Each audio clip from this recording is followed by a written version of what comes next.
तो आज आम पढ़ा पंचम श्रेणी परिवेश विज्ञान षष्ठ अध्याय आम देशर प्राकृतिक संपद कृषि और शिल्प विषय।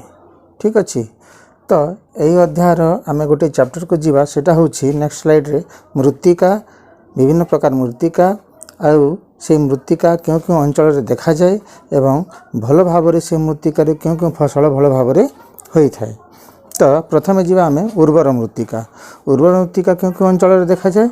उर्वर मृत्तिका देखा जाए नदी उपत्यका अंचल त्रिकोण भूमि उपकूलवर्ती समतल अंचल रे यही उर्वर मृत्तिका देखा जाए। यही मृत्तिका क्यों सब फसल भल भाव होता है धान गहम झोट एवं आखु।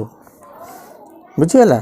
ठीक अच्छे। आम नेक्स्ट जीवा कृष्ण कार्पास मृत्तिका क्यों अंचल अधिक परिमाण देखा जाता है महाराष्ट्र गुजरात आंध्र प्रदेश एवं तमिलनाडु।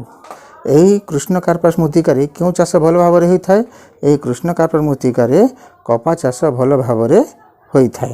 तेम अंचल तुम देखि जो अंचल कपा चाष भल भाव हुए से कृष्ण कार्पास मृत्तिका थाए।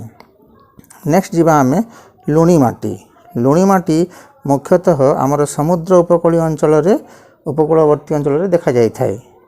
समुद्र उपकूलीय अंचल जो लुण माटी देखा जाए से क्यों चाष भल भाव होता है नड़िया चाष। Very good. नड़िया चाष लुणी माटी अंचल किंबा जो जगार लुण अंश जो माटी अधिक थाए से नड़िया चाष भल भाव होता है।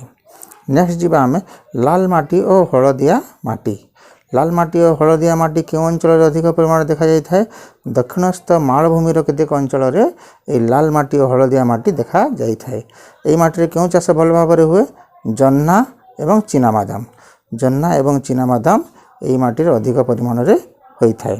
तो वर्तमान तुम जानिले मृत्तिका एवं देखा जाता अंचल और भल भाव होता फसल।